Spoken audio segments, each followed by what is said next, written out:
This is some sort of an addendum to the lesson number 2 in the Teaching the Name series. That lesson is titled Enigma of the Name. The reason for this, before I get into the lesson, is because I just finished lesson number 2, recording it, and I searched on the title Enigma of the Name because all of my videos, I'm almost sure I didn't do this with like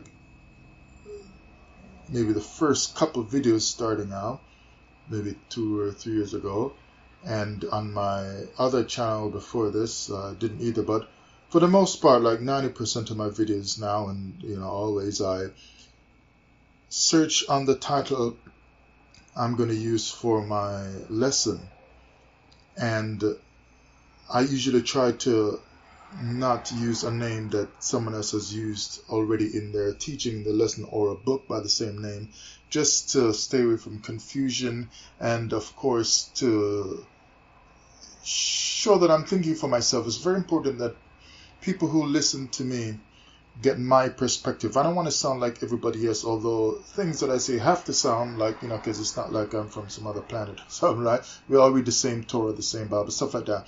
I'm just trying to express myself in my own way, so I'll search for something and try to make it have a different title than another lesson out there. Now, that doesn't mean I will always choose a different title. Like sometimes I just feel I really want to use that title, so I'll go ahead and use it. But for the most part, I'll try to change at least one word to make it sound a little different. So I titled this Enigma of the Name. After I ended the video, saved it, transferred it to my computer, I'm about to start editing it, I ran a search for Enigma of the Name and found an article by Robert Kirschbaum, and that article is titled The Enigma of the Name. Now, I didn't put the at the start, I just called it Enigma of the Name. But he had an article, The Enigma of the Name, the 42-letter name by Robert Kirschbaum. That was written on March 25th, 2010. But I just wanted to throw that there, although this might not be that important, but still just let everyone know. My Teaching on the Name series is original thought from myself in what I've read in the scriptures for myself. I've not bought one book on the name to tell me these things. Now, I have lots of books that I'm going to be reading from, like in lesson 2, I'm going to read from a book or two. I'll make use of what authors have said, but it's not like I found a book out there, ordered it, that talks about the name of the Most High, according to how I'm presenting it in the series, and so I'm making the lesson of that. No, that's not what this is. So the Enigma of the Name, by the 42-letter name by Robert Kirschbaum, it's just by coincidence that I ended up calling it Enigma of the Name and found that he had an article entitled The Enigma of the Name.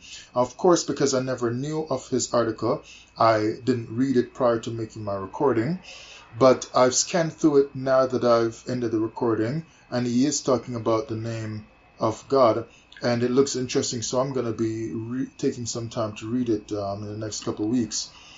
But I like it so far, what I'm seeing, so I'm going to try to read all of it and see what he's really saying. Of course, I can tell by the little scanning that I did through his document here that it's not trying to say exactly what I'm saying. So I'll just go ahead and leave mine titled Enigma of the Name, which is lesson 2 in the series Teaching the Name. Now I'll get into the lesson. Actually, from this site, innovatus.net, this article is titled, What Does Enigma Mean? Specifically, they say here, an enigma refers to a perplexing text that is often ambiguous and at times inexplicable, something like a puzzle or riddle. An enigma remains a mystery as the paradox is often difficult to understand. An enigma may involve a puzzle, picture, or a question that contains a hidden meaning.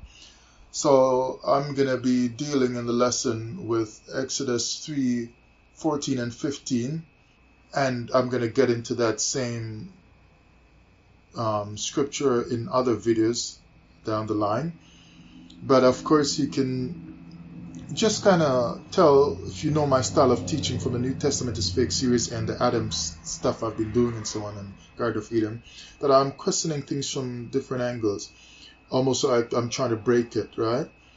And of course, I can tell already, you can tell already if you know my style, that if this enigma surrounding the name is like a mystery or paradox, difficult to understand, I'm going to be taking a look at why someone would have written I am that I am in such a way as to show the Creator responding to a question that Moses asked, what's your name? What do I say to the children of Israel?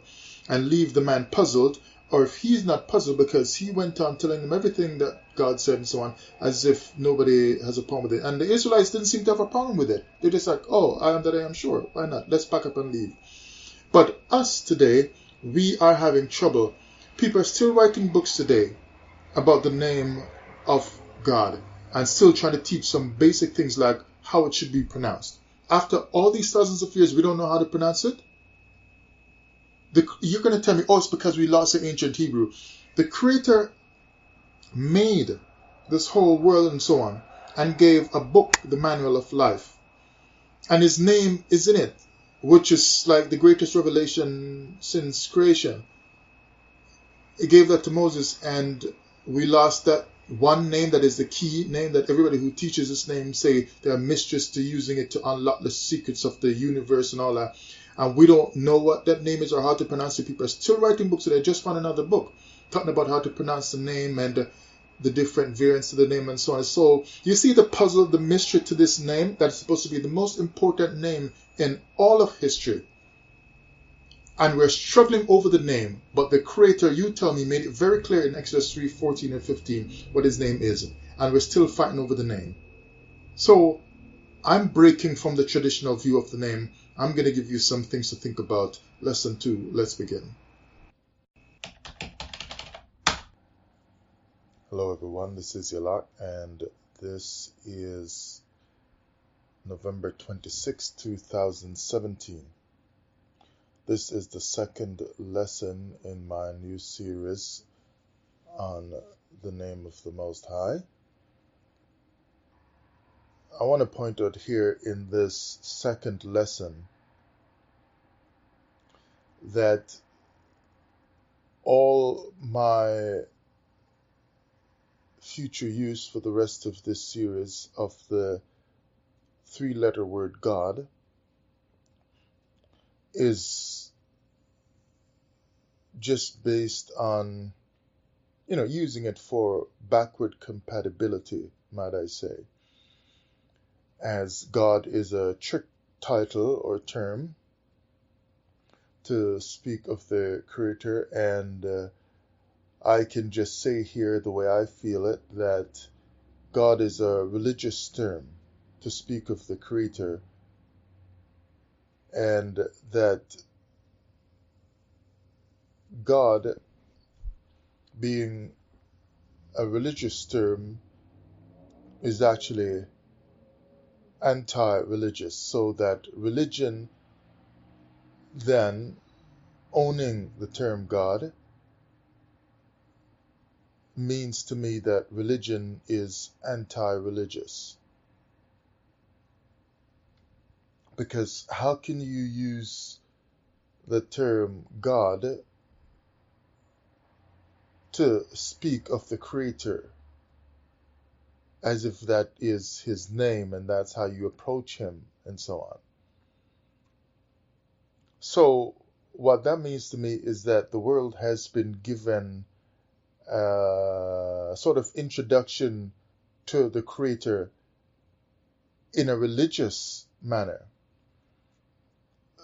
that is not according to what one might call true religious thought or true religious expression.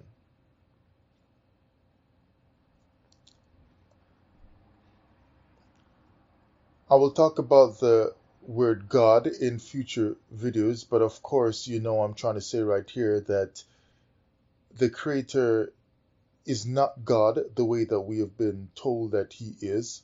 It might have been a best effort on the part of many to tell us about the Creator, and on the part of others, it was a very good deception.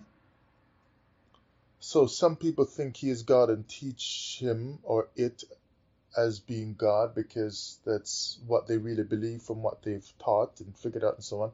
Whereas others have taught us that the Creator is God because they were intentionally deceiving the whole earth. Well, my title here for this lesson is Enigma of the Name.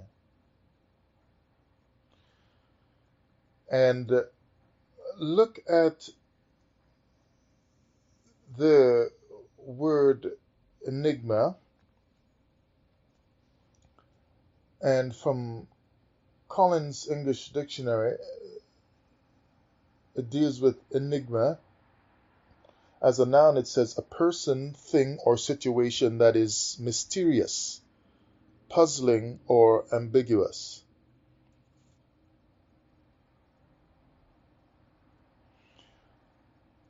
The word origin of enigma, from Latin enigma, from Greek enigma, to speak in riddles, from ainos, fable, story. Now, of course, once you hear those words like fable, story, riddles, then you understand that when I say enigma of the name, I'm telling you that there seems to be a riddle or a fakeness or a guess or an uncertainty about the name we have been given about the Creator.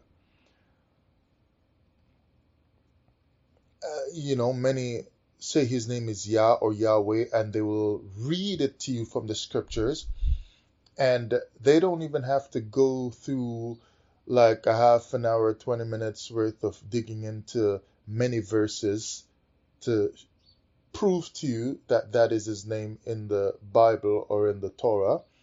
They can just simply read one verse, like in Exodus 3:14 or 3:15, and say, see, that's his name. Like 3:15 and 3:14 and 3:15 from Exodus is such a strikingly powerful declaration of this name, Yahweh, when you go behind the English into the Hebrew, that it is actually ridiculous for anyone to say that that is not his name, especially when you find this name Yah or Yahweh round about 7,000 times or so throughout the scriptures, as many will tell you. So if it is ridiculous for anyone to say that that is not the name, then that is exactly what I have to sound like to you. I have to sound ridiculous. Because in order to get you to look at it differently and to see that that is not the name, I have to actually sound stupid to you.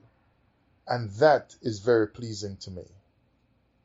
You know why it's not so strange? Because when I look in the world, I realize that most of us just believe a lot of the things that we are taught. And we've never proven any of these things. And when some of these things are found to be not true, we realize it was actually stupid of people to have believed those things. And other thought systems are being heavily assaulted right now in our time. And people are starting to see that it is silly to believe certain things as they're starting to crumble. For instance, the massive challenge that's going on now about, do we live on a flat earth or a round earth, like a globe kind of earth, or can we really go into outer space, what they call deep space, and did we go to the moon and so on. And while there are arguments on both sides for this space argument, for example, people are showing in incredible ways that it is really impossible to go into deep space and to go to the moon and to send this satellite, I think Voyager 1 or whichever one it was, to like the heliosphere, which is around about the edge of where the sun has its influence in terms of giving its sun rays and its heat and warmth and so on. And then it's just going to keep traveling beyond that. We will never see this thing again. Maybe in millions of years, we might encounter it when we're all flying in spaceships. Someone will eventually find this thing again. But people are showing in so many ways that it is impossible to do that. And it's funny that I'm sitting here reading a book and they're talking about how the dome is set from firmament in the scriptures in Genesis, and that firmament comes from a word in the Hebrew that's talking about some kind of a metal type of covering or structure, right? Some kind of hardness comes to mind when you deal with the word metal that is suggested by the word used for firmament. And so when you deal with metal, it's trying to tell you that in the Hebrew, the writer is letting you know that at the time, the Hebrews, whose book it is said this Torah is, believed that there was some kind of hardness that formed some kind of a dome, like an upside down bowl, so that covered over the earth. So if there is something akin to metal, it's telling you that it is, you just can't just fly through this thing. You just can't stretch your hand and push through it if you were to stand right by it. It's metal in the sense that it is hard. So to say that people have just flown to deep space behind all these suggested planets comes a little bit strange when you read the Torah. So these different thought systems are being assaulted by what, in my view, is more sane reasoning and thoughts. Because the moment you tell me that the Torah is from, again, for backward compatibility, God, then if God gave this Torah and it says firmament, metal-like structure, then I understand that you cannot just get through this. Now, if you fly an airplane or a spaceship through a very thick metal dome, should you not crash into it and destroy the craft? So we may have believed these things, and then when we realize that they are crumbling, we realize it was actually stupid to believe them in the first place. So a trick is being played on people on the earth. Now, Enigma goes on here to say a perplexing, usually ambiguous statement or riddle. A perplexing, baffling, or seemingly inexplicable matter or person, etc. Similar words might include, one other similar word might include the word mystery. From dictionary.com, Enigma here again deals with a puzzling or inexplicable occurrence or situation. So it deals with something that's puzzling, maybe contradictory. From vocabulary.com, use the noun enigma to refer to something that is a puzzle or a mystery. Okay, now, as I move on, I will introduce to you right here in this second video that according to my understanding from what I see in the scriptures,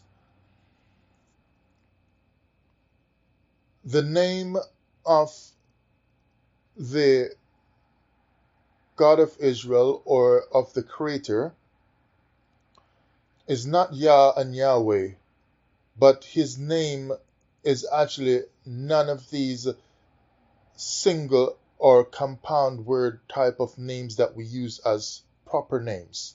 It's not like Yahweh, Adonai, Jehovah, stuff like that. But I will tell you what I see in Scripture as the name. You ready? The Creator has no name. The Creator has no name.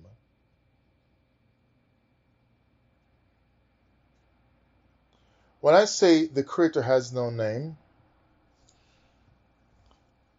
what I mean is that, as I said before, he doesn't have these single or compound type proper names, as I just mentioned before. But in another sense, he does have a name. But you will see as I go through this series why I say he does not have a name. It would take some discussion to explain why I'm presenting it in this way.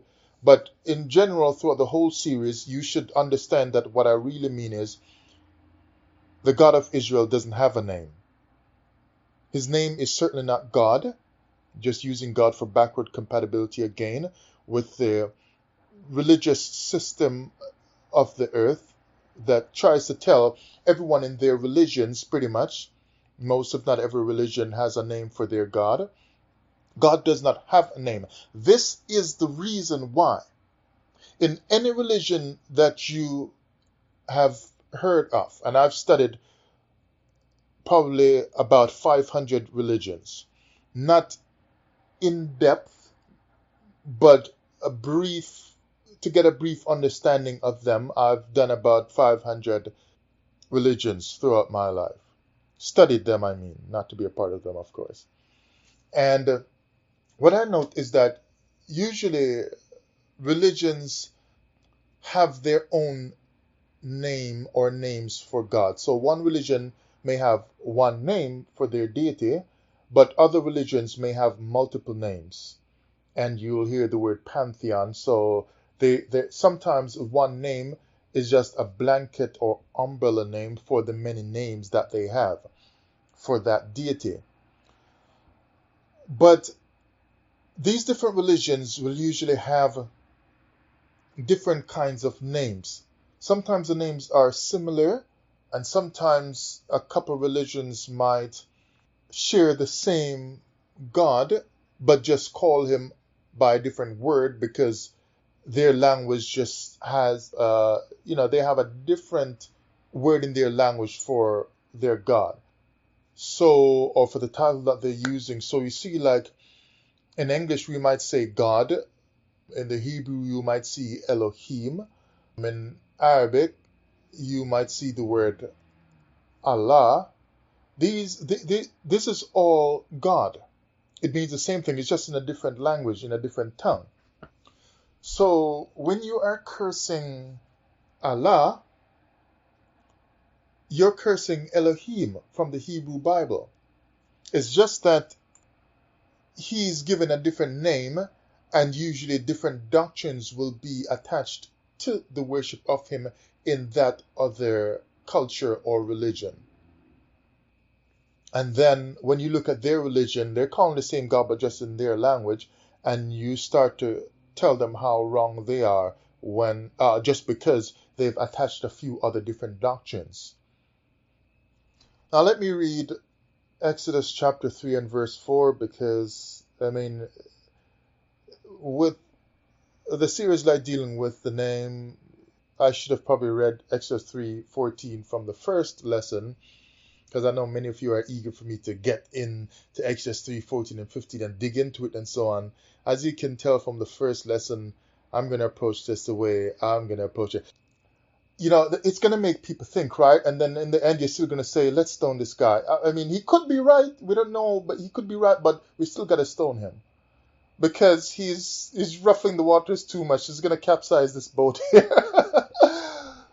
Okay, so, but let me read it here.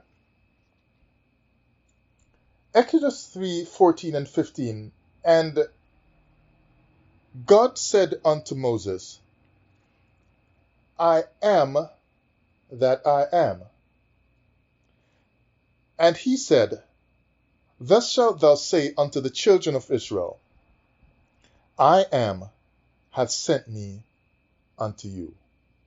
Verse 15, And God said moreover unto Moses, Thus shalt thou say unto the children of Israel, The Lord God of your fathers, the God of Abraham, the God of Isaac, and the God of Jacob, hath sent me unto you.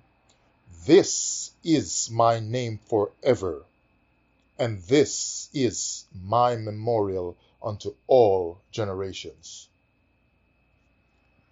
Now, everyone I've heard in the past teach on the name of the Most High, even in the Christian churches that don't really care about the Torah teachings of the Most High, they'll usually quote these verses at some point. And so the I am that I am has gotten real, it's well respected in lessons dealing with the name. What I'm doing here is going to seem offensive to many, but I promise you, I will show you that it is not that far from what you've heard of before. In fact, even in the Hebrew camps, some of us have already touched on this and actually admitted that the Most High does not have a name. But they did not develop it because the backward anti-religious view of the Creator taught you that he has a name, and that name is Yah or Yahweh or Jehovah, something like that.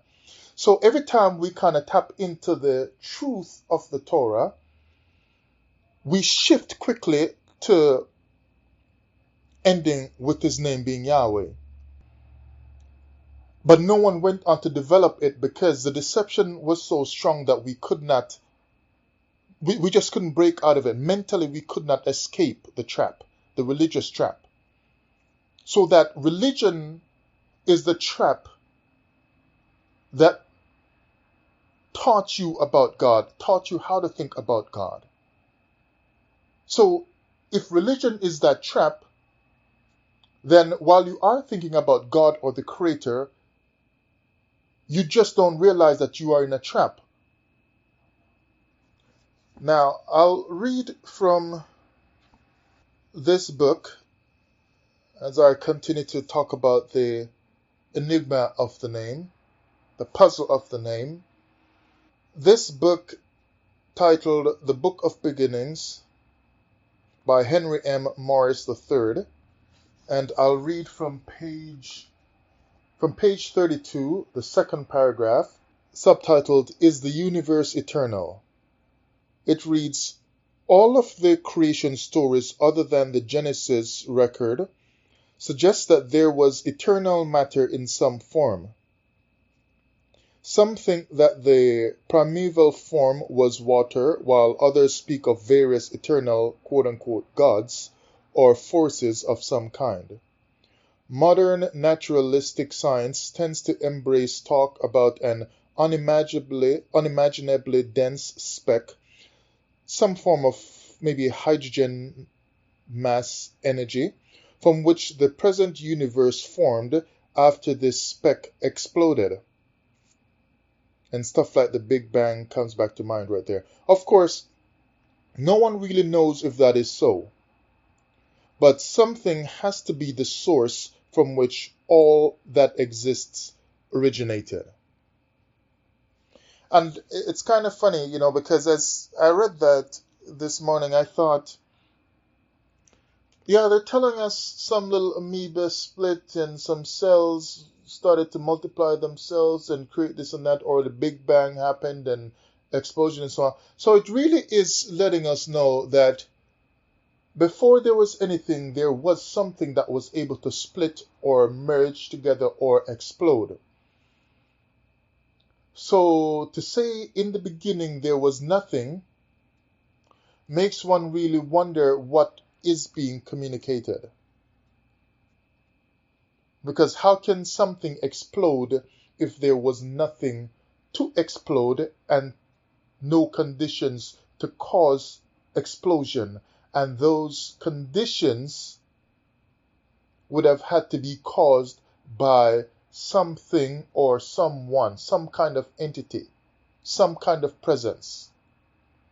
So is it really the truth that there was a time when there was nothing?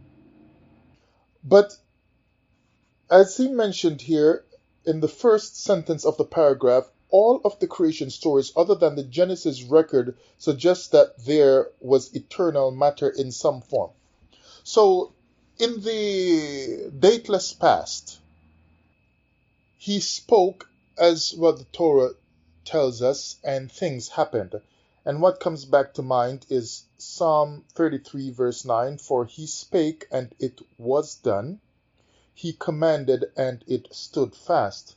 Suggesting to me, as Genesis chapter 1 brings out, that he said things and things began to happen. Because he gave commands and things were just created. But in this dateless past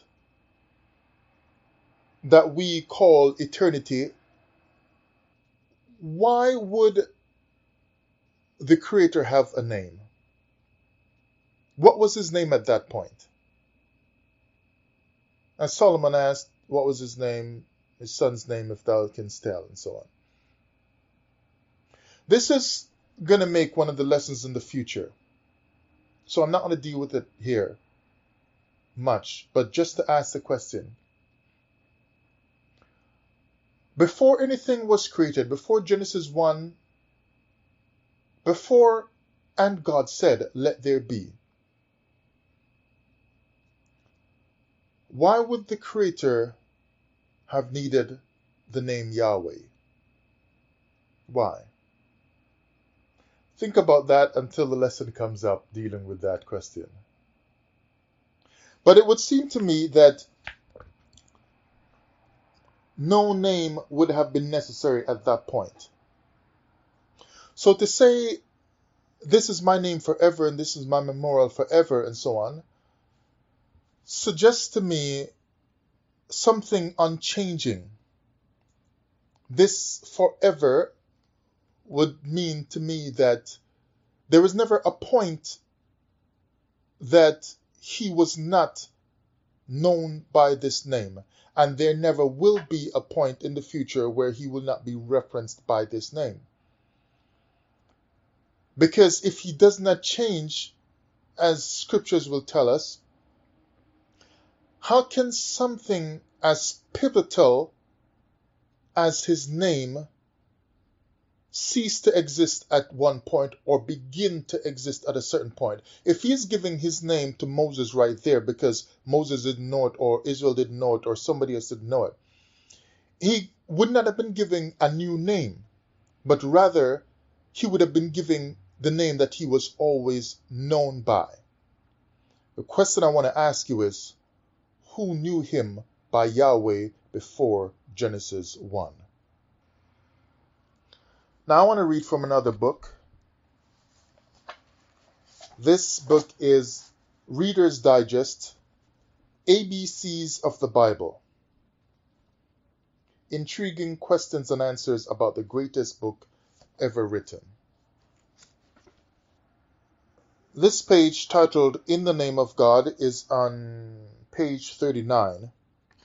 Now, I didn't read this part before, so I don't know how much of it I'm going to read.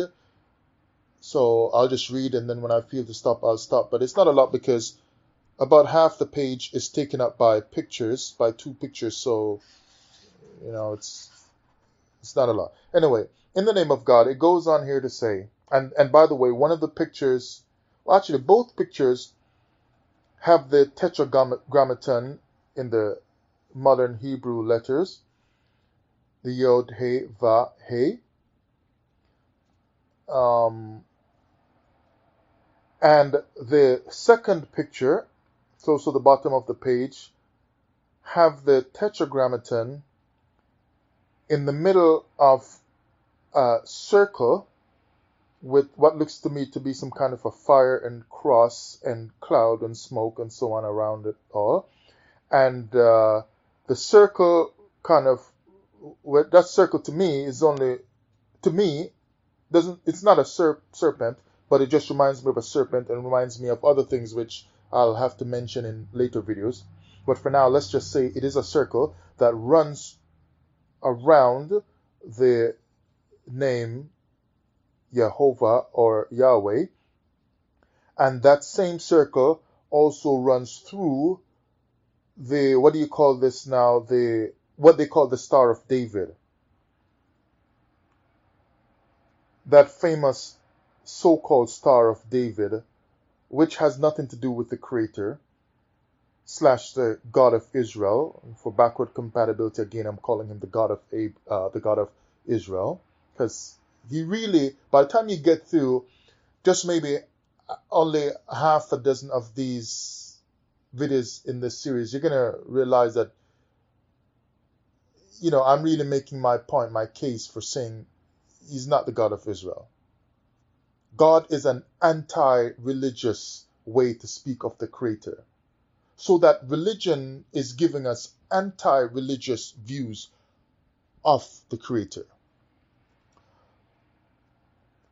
But the page here now says, in the name of God.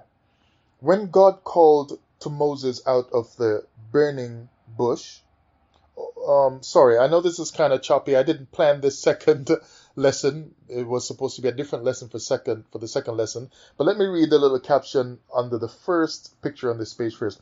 The Hebrew letters for God's sacred and unutterable name, Yahweh, shown above a menorah, because the first picture has a menorah and then the name is on top of it, appear between hands extended in heavenly blessings in this 19th century paper cut from Morocco.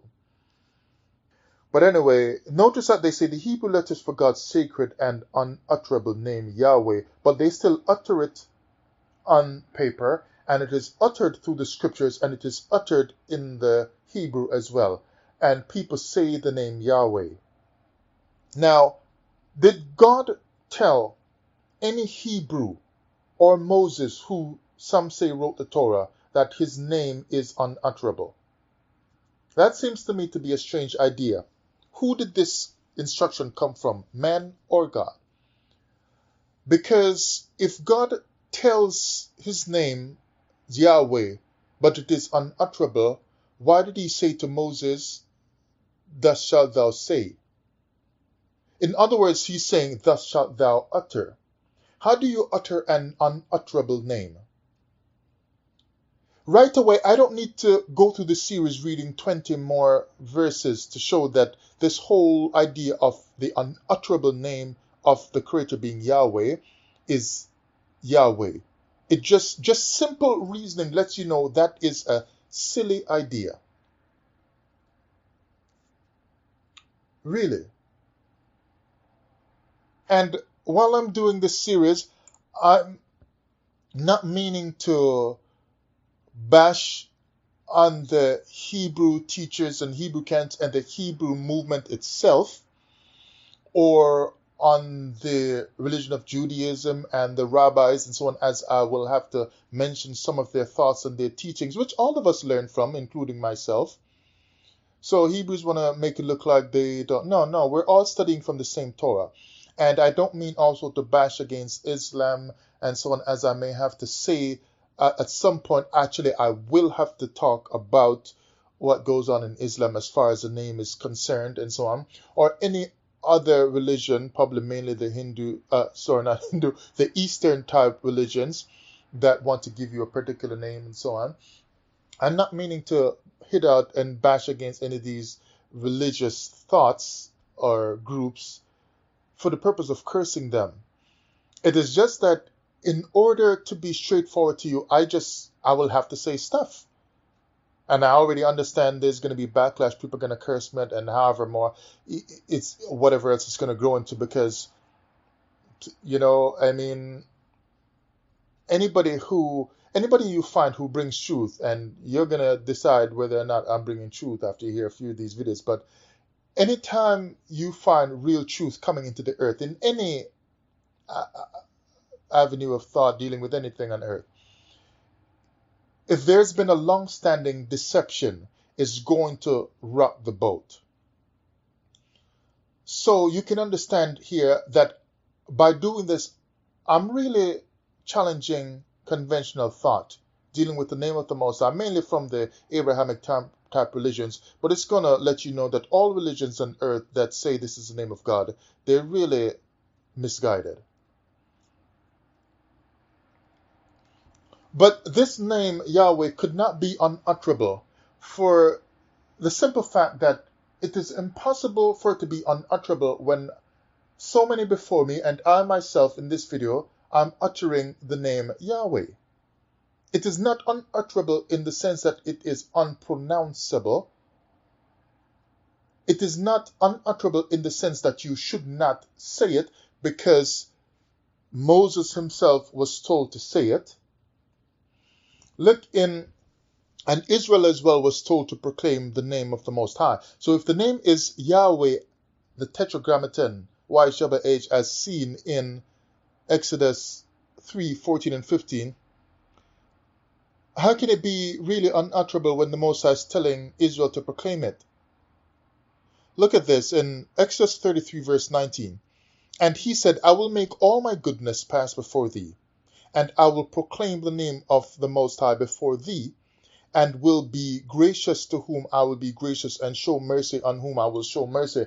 Now, anybody saying that, when they get reading this, when they get a blessing from the Most High, and he makes his goodness to come upon them and shows his mercy, they're going to themselves turn around and proclaim the name of the Most High. Tell everybody, including the nations around them, Yahweh blessed me like this. The nation is going to say, Yahweh is the God. Yahweh blessed us like this.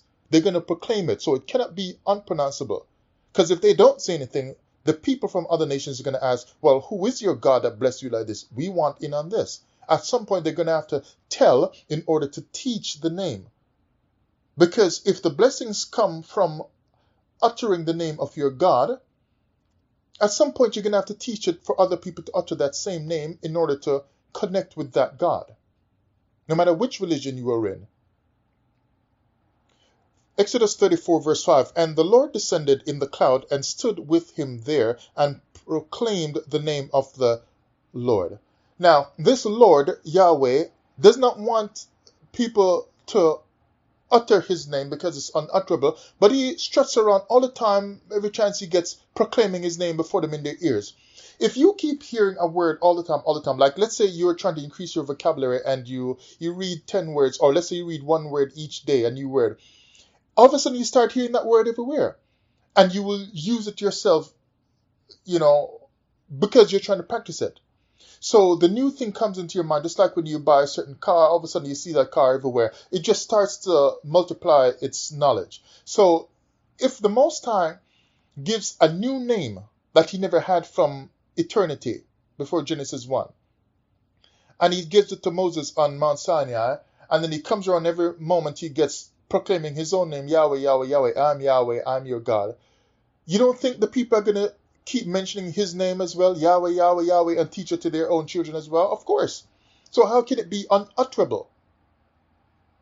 Exodus 36 verse 6, and Moses gave commandment, and they caused it to be proclaimed throughout the camp, saying, let neither man nor woman make any more work for the offering of the sanctuary. So the people were restrained from bringing. How can Moses give a commandment and cause it to be proclaimed without proclaiming the name of the Most High? At some point when Moses is proclaiming commandments, he's proclaiming the name of the Most High, because the name is the very root, or the structure, supporting structure, or the very, basis or substratum for all commandments. All commandments must rest on the validity, the truthfulness, and the reality of that being that owns that name, that can enforce commandments that the children of Israel should keep. This authority is who gave the commandment that I, Moses, am giving to you. So Moses would have been proclaiming that name to all of them. Now, when he dies and the other Israelites are proclaiming, and the other priests and so on are teaching, they're all proclaiming the name to let everybody who is born in Israel know this is who this commandment comes from. It comes from Yahweh. They're all using the name all the time. Unutterable name is an erroneous teaching.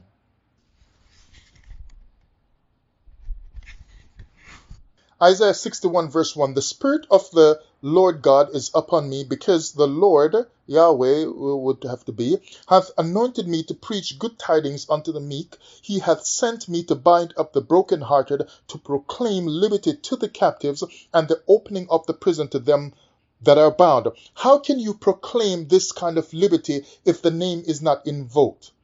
He who has the name sent you to proclaim this stuff in his name, because you have no power outside of the name of that entity. At some point, the name has to be taught in order to bring the presence of that power into the situation, to free the brokenhearted and to set people free from their prisons. Now, Jeremiah 34:8, this is the word that came unto Jeremiah from the Most High, after the king Zedekiah had made a covenant with all the people which were at Jerusalem, to proclaim liberty unto them. And we know, of course, when you deal with precept upon precept, line upon line, the name of the Lord is a strong tower. So liberty is in that strong tower, which is in that name or comes from that name. Well, if the name is Yahweh, it cannot be denied when they were proclaiming this kind of liberty, that they're telling the people to trust in the name of the Most High, which is Yahweh, as many teach. So they would have to be teaching the name in order to teach about the liberty and where that liberty comes from. So the name was always being proclaimed. Psalm 22 verse 22. And we are generally taught the Psalms of David are from, I think, chapter 1 to chapter 72, somewhere thereabouts. I think chapter 70 or 72, somewhere around there. So then, this would be attributed to King David now. Psalm 22 verse 22, I will declare thy name unto my brethren, showing that David himself, a man after God's own heart, was declaring or teaching the name, teaching the praises and singing the praises of this so-called Yahweh, uttering the name Yahweh, if that is his name. Right? How come nobody is walking around correcting the king and correcting all these priests who are uttering the name throughout about 7,000 times throughout the scriptures? I will declare thy name unto my brethren. In the midst of the congregation will I praise thee. He's not just talking it to brethren or to his friends or the close ones around him, but he's also doing it in the congregation. In other words, in a public manner, not just privately when he's in his own house, but to the whole congregation of Israel. All right, and scriptures that talk about how they profaned his name and so on, and people have taught so many times that they profaned his name by changing the letters in his name, corrupting it in that kind of way, mispronouncing it, and so on. So if they profaned it by changing a letter or two, or by mispronouncing it, that means that it was normal for them to say it properly and spell it properly in a Kadash or set apart way without it being corrupted. That means if they corrupted it by saying it incorrectly, that means that correctly they were pronouncing or uttering the name. So unutterable name of Yahweh is not based on the Torah. And if it's not based on the Torah, something is wrong with that. Enigma of the name. So you see now, when I said enigma of the name, it's a puzzle or riddle. There's something here about the name. The name, the Most High has no name. The Creator has no name. Yet, in another sense, his name is seen consistently throughout the scriptures. I'm going to show you what that name is. But it is not a name the way we normally think of a proper name. When you say like Joe or Bill or Yahweh. It is something else. So it says here now from the Reader's Digest, ABCs of the Bible, which I mentioned a few minutes ago. When God called to Moses out of the burning bush, telling him to free the Israelites from bondage in Egypt, Moses asked, "If I come to the people of Israel and say to them, 'The God of your fathers has sent me to you,' and they ask me, 'What is his name?' what shall I say to them?" And that's in Exodus 3:13. God answers Moses enigmatically, "I am who I am." In other words, he answers him in a puzzling kind of way. It's like the man is asking for something here, and he wants some clarity. He wants to be sure, he wants something that he can give to them, where people understand, and let's just pack up our stuff and move out quickly out of this Egypt. And he's asking for clarity, and he gives him something that's mysterious and puzzling. It's like, and you want to tell me he walks away as if the question in his heart has been solved? Anyway, he answers Moses enigmatically, "I am who I am," which can also be translated as "I shall be what I shall be." The name God actually spoke to Moses was Yahweh, often translated in English as the Lord. The Hebrew verb to be, spelt with the 4 Hebrew consonants Yahweh. It is called the Tetragrammaton, and I'll point out here the Tetragrammaton has nothing to do with the Most High. Absolutely nothing. "Say this to the people of Israel: 'The Lord, the God of your fathers, has sent me to you. This is my name forever.'" In order to not break the commandment against taking God's name in vain, the Hebrews avoided saying Yahweh altogether and instead referred to God as Adonai, or my Lord. Well, and you see the problem right there? That if that's something they're choosing to do, where's the precept that they're getting from Moses, who was commanded to say the name to them? So if this is the first time the children of Israel are hearing the name from Moses, as he got it from the Most High, then their precept right there should tell them, the first time we heard it was through Moses and he pronounced it. So the precept of building line upon line should say that we should continue to speak the name as Moses spoke it. Our next line of using a name for the Most High is to use the same name Moses gave, which means line upon line. We're being consistent. The first instance was Moses saying it to us. We got to continue saying it as well. That's line upon line. Instead, they break from the teaching of the precepts to go and using something else. Adonai. So that threatens your Torah understanding right there. So they switched to a name referred to God and referring to God as Adonai, or my Lord. About the 13th century AD, the vowels of Adonai were combined with YHWH to form a new name, Jehovah. So about the 13th century, this Jehovah comes into the picture. So that means nobody was calling any God of Israel Jehovah in the time of Moses or before that. Abraham never knew any word called Jehovah. And I know we'll quickly run and say, yeah, because there was no J, blah, blah, blah. Anyway, go on here, which appears a few times in the King James Bible. That means the King James Bible has a word in there, Jehovah, which nobody ever spoke on earth when referring to the God of Israel, who was following the Most High as some kind of prophet or patriarch and so on way back then.